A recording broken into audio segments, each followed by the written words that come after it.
Hey folks, and welcome back to another video. If you see me sitting here, you know what time it is. It's story time, honey. And this is going to actually be the last one in this little mini series that I put together randomly. But anyways, if you like story times, if you've watched my previous ones, I'll make sure I link them down below and keep on watching.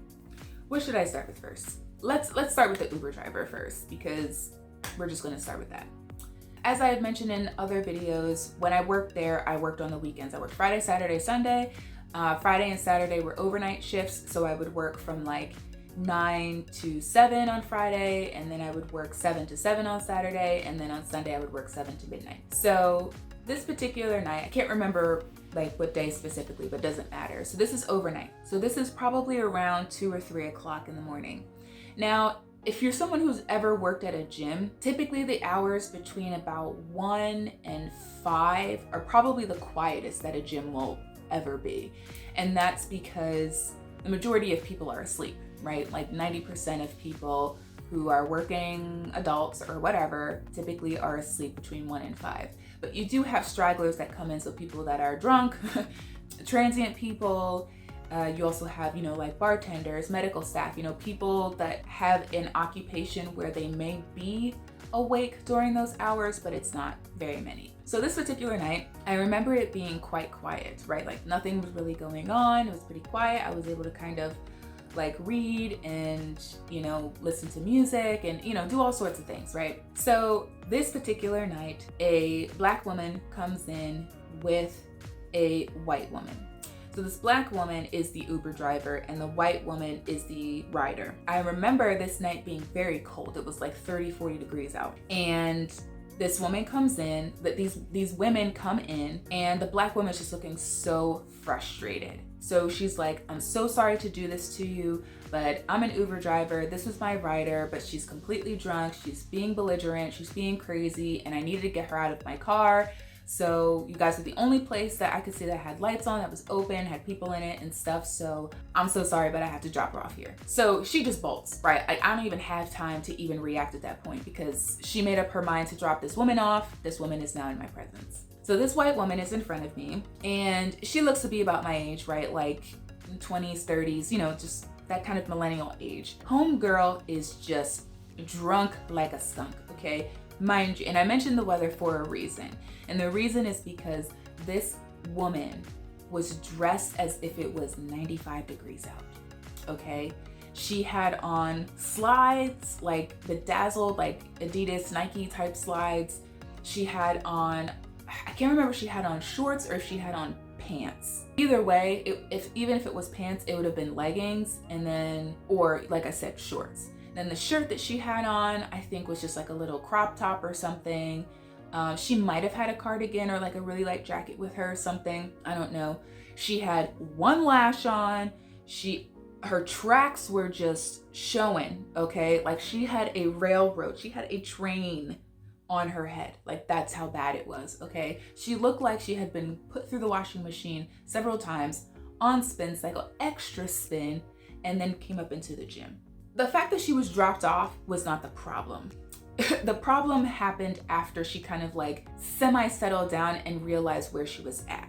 She realized that she was in a gym by herself, like with none of her friends. Like I was there, right? Like I'm just an employee, just kind of doing my thing, but that she didn't know anybody and she was in a place she didn't know about. This woman proceeds to say, oh my gosh, I need my friends. Like, I don't know where my friends are at. Like, do you know like where I'm at and stuff? And I was like, okay, you're at Planet Fitness. You're at a gym.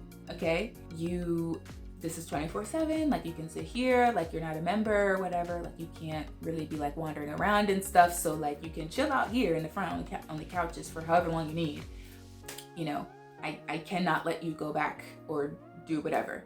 So the thing with her that happened throughout the entire interaction, because I think I dealt with her for about 2 hours, was she kept asking if we had a sauna. Like every half hour or so, she would ask if we had a sauna. And every time I had to tell her, no woman, we don't have a sauna. This is not like the YMCA or some upscale gym. This is a Planet Fitness where you pay $10 a month for like basic membership. You know what I mean? Like it's a very basic gym. It has gym equipment, it has standing beds, and a locker room. That's it. So that was one kind of annoyance with her, other than the fact that she just looked a hot mess. At some point during the night, she kept asking to use a phone because of course her phone is practically dead because she's been trying to communicate with her friends. At some point, she has me get on like FaceTime with her friends. Tell me why her friends look at me and say, oh, this bitch is at the club already. Like, she left without us. And I'm thinking to myself, whoa, whoa, whoa, whoa, whoa. First of all, your friend is in a gym. She's in Planet Fitness. I am a Planet Fitness employee. Like, how could you not see that? Like, even though I had a jacket on, you could still see the logo and you could clearly see the purple shirt that I had on. I'm not a bouncer, clearly. This is not a club. It's literally in a gym. It says Planet Fitness everywhere on this FaceTime. But the problem was that her friends were just as drunk as she was. So no one in this conversation other than myself is coherent, okay?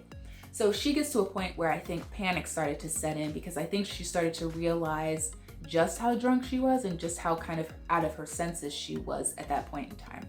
So she kept panicking, kept saying, oh, I'm scared. And I'm thinking to myself, girl, are you scared because of me? Because I'm literally just standing here trying to help you as much as I can, but you're not really helping me. You're literally just shoving a phone in my face for me to talk to your friends who are not coming to get you. After kind of going back and forth with her friends for, I don't know, like 45 minutes to an hour, I kept trying to tell them, look, can you please calm down and get your friend? Like, your friend is in a gym, okay? I can tell you the address, I can tell you where she's at and stuff, but like, she's not at a club, she's at a gym and we need somebody to take care of her, otherwise I'm going to call the police. And they were like, oh, you know, like we'll come get her, whatever, blah, blah, blah.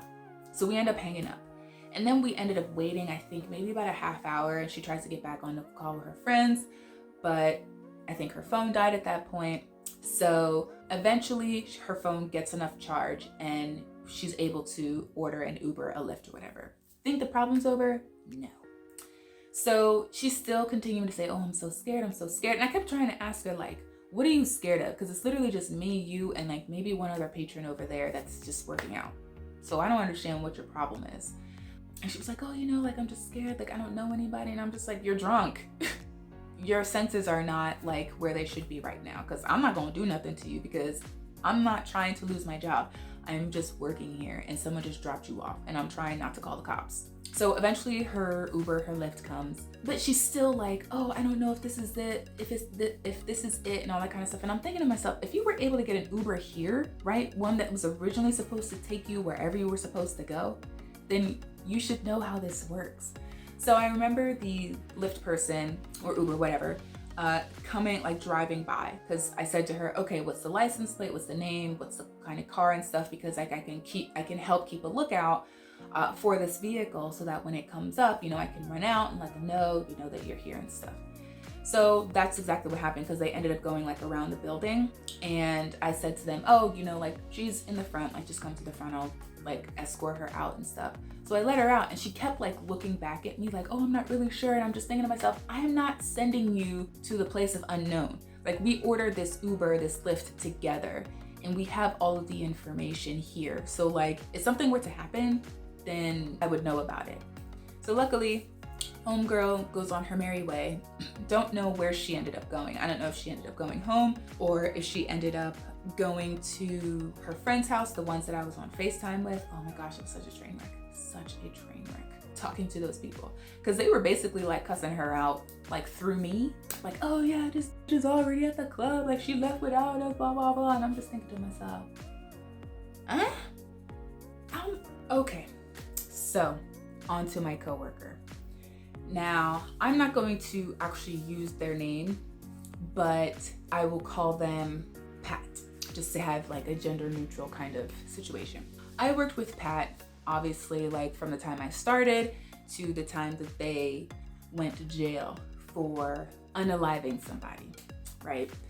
So this person was real cool, you know, like I would kiki it up with them. I would always say, hey, where's Pat? You know, where are they at? You know, I haven't seen them in a while, blah, blah, blah. They had a really great personality. Like I said, really cool person, got along with them really well, you know, no problems with them at all. I think I worked with them every time I came in on Friday. Like we were kind of, you know, switching shifts, right? Like they were getting off for the night and then I was coming on for the night. After, you know, several weeks, several months of kind of getting to know this person, working with this person, you know, switching off and switching on and all of that, one day I come in and I say, or like one day I come in, notice that they're not there, didn't think anything of it, went on about my day. Then the next maybe like 1 or 2 Fridays that I came in, I noticed that they hadn't been there.